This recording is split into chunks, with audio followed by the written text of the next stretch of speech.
The path is your own journey. Right. The initiate has to go on its own journey.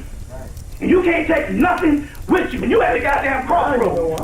And the crossroads is, are you ready to go to the next level? Yeah. Because guess what? I can't take you to the next level. You got to make that decision. Alright, so let's talk about spiritual materialism.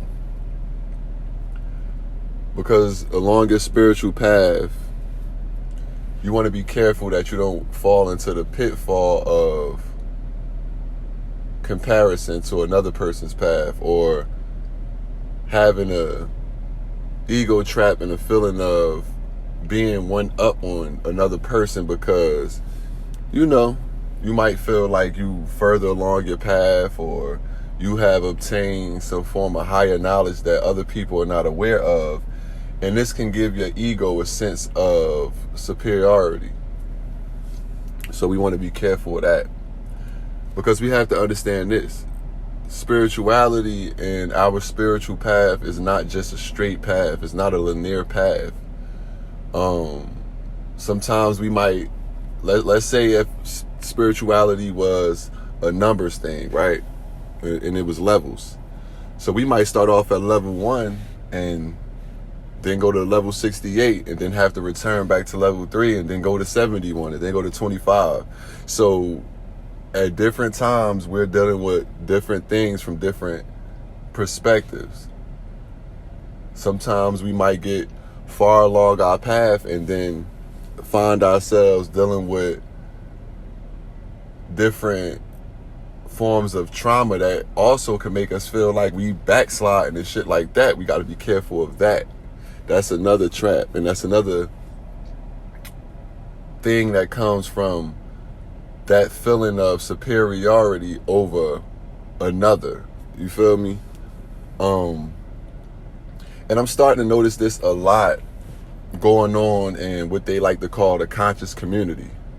Something I really don't subscribe to, because I just feel like it's a bad idea. I feel like it's a place where people kind of look at each other and try to weigh out who's further along than the next person. I'm seeing a lot of people arguing and debating about who came up with this knowledge and who came up with that knowledge. I'm starting to see a lot of people, finding pride in their history and their ancestry. And I'm not saying you're not supposed to have a form of pride of what your ancestors did. But I'm starting to see a lot of people find pride in things like, what we used to do back in ancient times, what we used to have back in Egypt. And I just wanted to be understood that anytime we talking about materialism, period, we talking about a fall. We talking about falling into our ego when we talking about rulership or anything like that.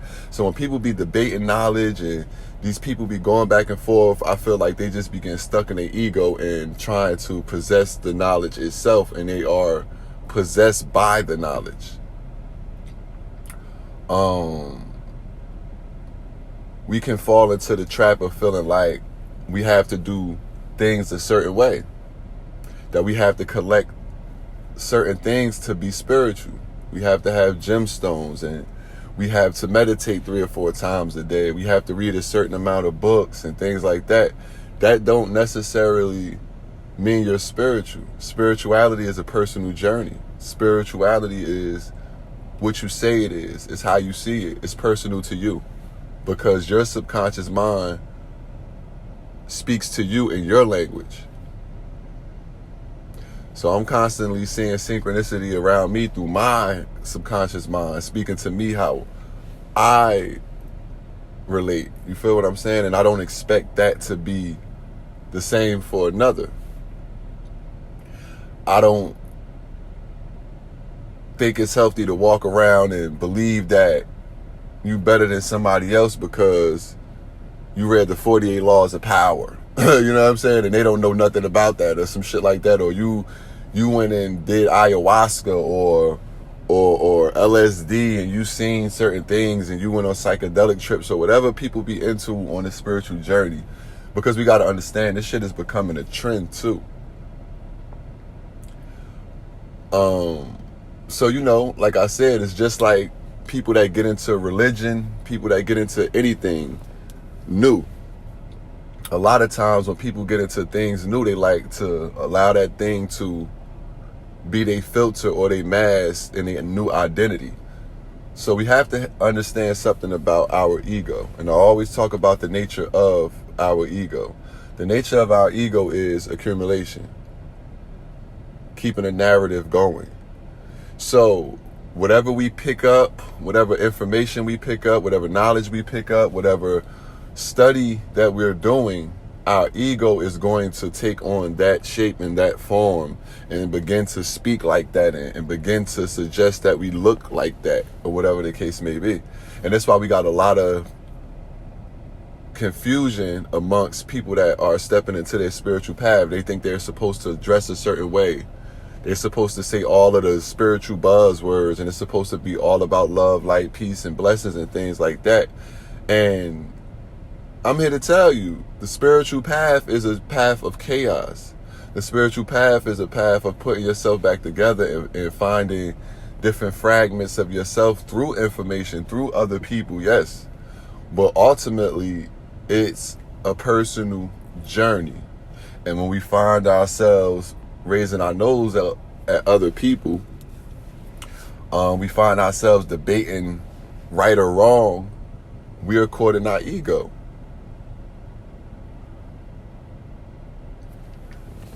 So you want to be careful with that. Because you'll miss your whole journey trying to do something a certain way, trying to look a certain way, trying to be seen in a certain way.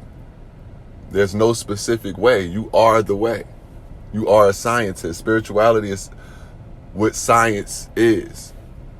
Scientists just haven't came out and said, damn, it's the same shit. We dealing with experimentations with the unseen world, with the unseen realm. And when we talking about the unseen realm, understand this: our traumatic events that have gone on in our life from childhood on up, a lot of that shit is unseen. So that's a lot of the things that you're going to uncover along your spiritual path.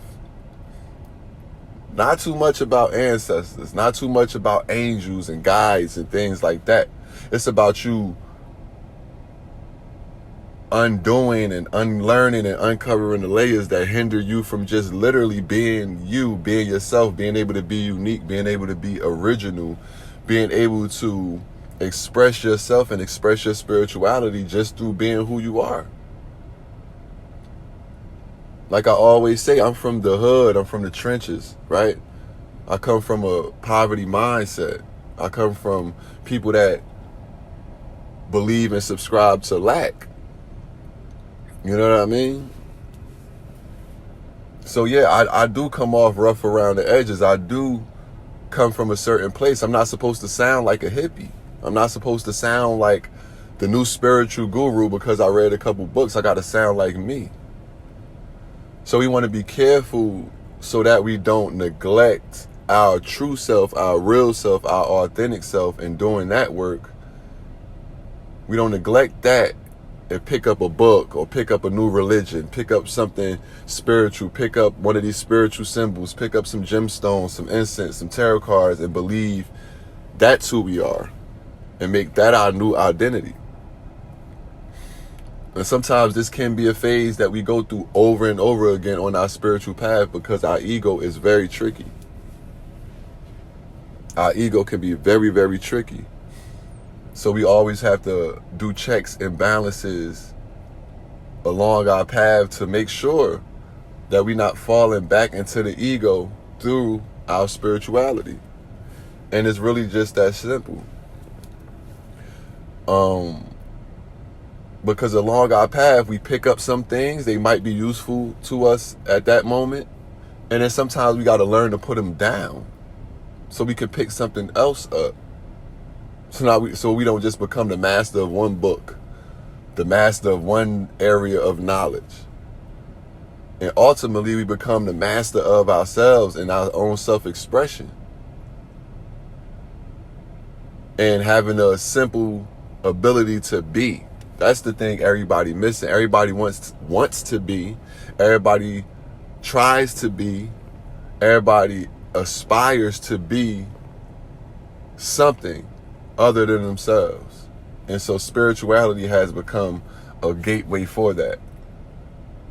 I know people that did 10 years in jail and now they into some form of knowledge or some form of religion, and they don't even speak as how they used to speak. They don't talk like they used to talk. Like their originality has been erased and it has been replaced with whatever that religion is, whatever that group is, whatever that knowledge or information is, and that person don't have no drip, no real sauce, no originality. And that's not what we supposed to be doing when we talking about spirituality. We supposed to actually be getting closer to who we are, getting more comfortable with who we are. We're not supposed to replace our flaws and our imperfections with scriptures or regurgitation of what somebody else said or regurgitation of what we've read and call that spirituality and call that our new identity.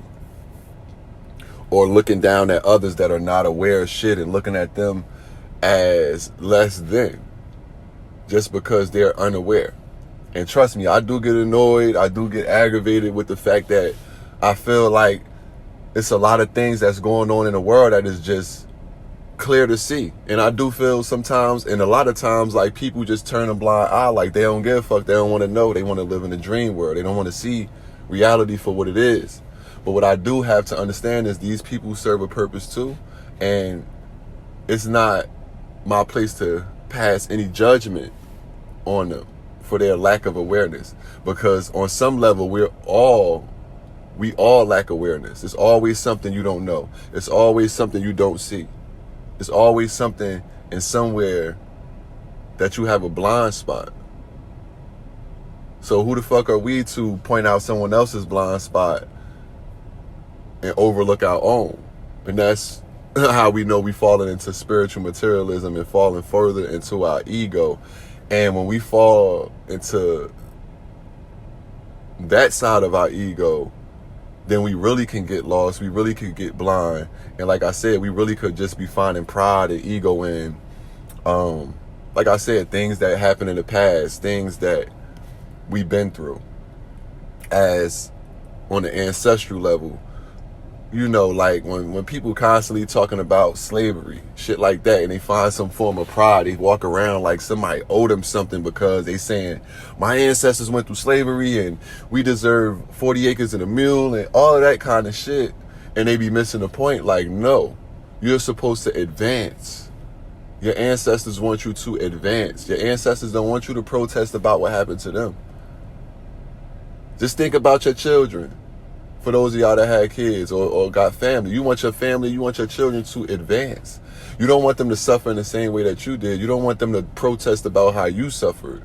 You would rather them just take another step up and go further, so then their children could take another step up and go further. So let's not get caught up in old knowledge and who we used to be back in the day and how we been done wrong in slavery and things like that, or owning everything and creating pyramids and all of this cool shit, because that's a psychological operation.